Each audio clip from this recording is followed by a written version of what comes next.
Living Out Leaving. This podcast is the third in a series designed to help you as you come towards the end of your living out year. There are more resources on our website, and you can always contact an advisor if you are unsure or if you have any special questions. Before you move out, confirm in writing, for example in email, with your landlord or letting agent the date you intend to move out. Remember that this should be before the end of your contract date. If you miss this deadline, even by a day, you may be charged rent for the whole month. Arrange a time to meet on the day that you leave at the property, to hand over the keys and to check the property over together. It's important to get organised. Plan the jobs that need to be done well in advance of your moving out date to avoid any last-minute mistakes or stress. Make a list and share out the tasks equally. Check your contract to make sure there are no specific requirements agreed before you leave the house, for example having the garden professionally tended or the house professionally cleaned.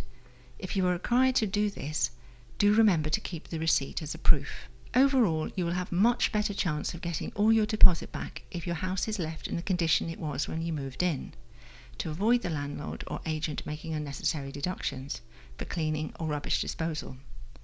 Make sure that you clean the bathroom, the kitchen, communal areas of the house, including the windows, the fridge and the oven.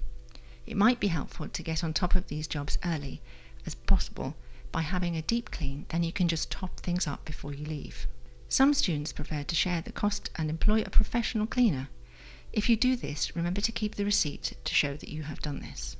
You'll probably have things that you don't need anymore when you come to the end of your living out year. Think about recycling or donating your unwanted items to charity. AUSU has a collection scheme. To find out about this, contact vpcnc@ausu.ox.ac.uk or contact one of the advice team who can pass on the details for you. Remember to change your address details. Go to www.royalmail.com to arrange for your mail to be redirected to an alternative address and change your address with the bank, etc. On the last day, make sure everywhere is clean, that the furniture is put back in the place it was when you moved in, and that you've disposed of any rubbish.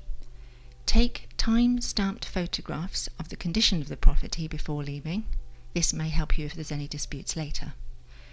Check off the contents against the inventory, preferably in the presence of the landlord or agent, to make sure that nothing's missing. Lock all windows and doors. Switch everything off before you leave. It might sound basic, but make sure you lock the car doors whilst moving things in and out of the property, especially if you've got valuables in there. Contact the utilities company to give them the final meter reading and a forwarding address if there are any outstanding bills. Make sure your landlord or agent also has a forwarding address, email or telephone number for you in case they need to contact you regarding the deposit. Afterwards, your letting agent or landlord should return your deposit within 10 working days, as long as you both agree how much you should get back.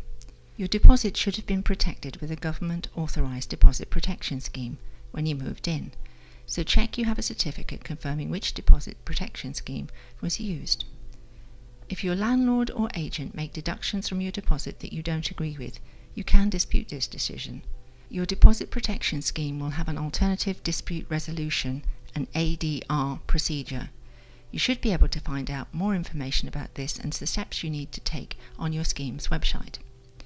Remember, there is a deadline of 3 months from the end of your tenancy to appeal any decision. If you have any concerns about this, speak with an advisor. You can always contact AUSU's Student Advice Service if you have any problems or need further advice by emailing advice@ausu.ox.ac.uk or visiting our website to see how else you can get in touch.